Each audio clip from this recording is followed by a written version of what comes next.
Okay guys, good morning, good morning.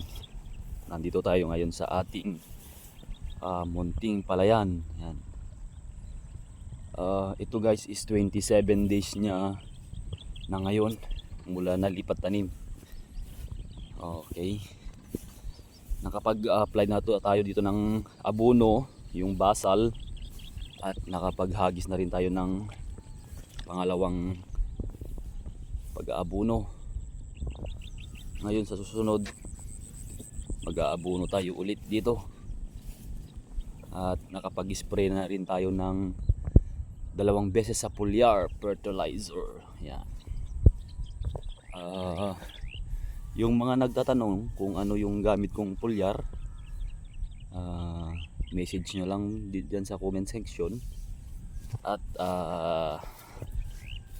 isasabihin ko sa inyo kung ano yung ginamit natin na foliar fertilizer.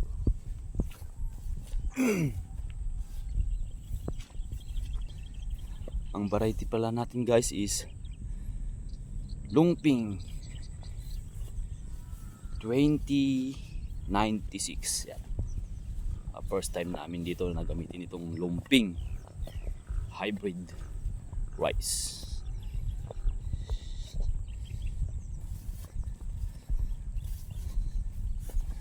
At mag-spray na rin tayo dito ng tawag to insecticide. Yan.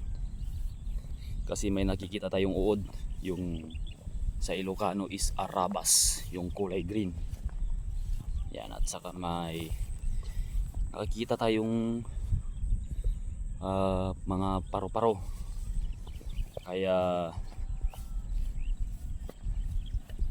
yung insecticide natin is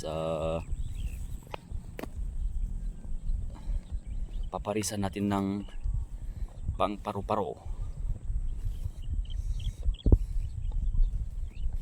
Pero susubukan ko yung gold rush kung aabot.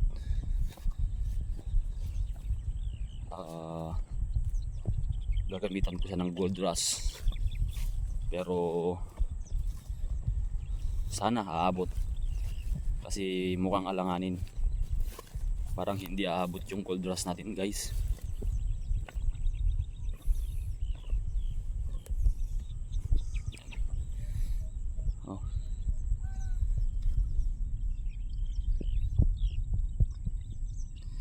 Nag-spray tayo nung 3 days 2 days nung isang araw ng herbicide. Hindi pa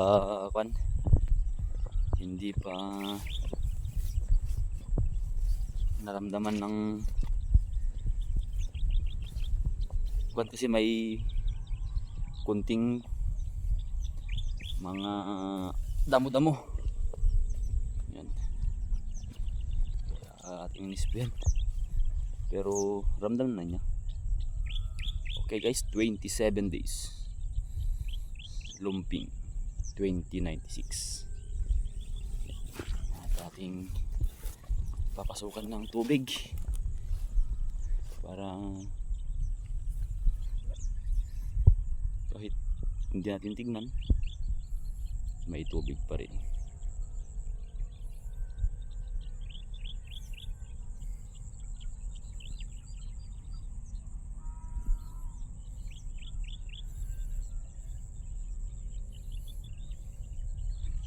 Kailangan na natin ng insecticide, kailangan na itong may sprayan kasi may mga uod. Yan o.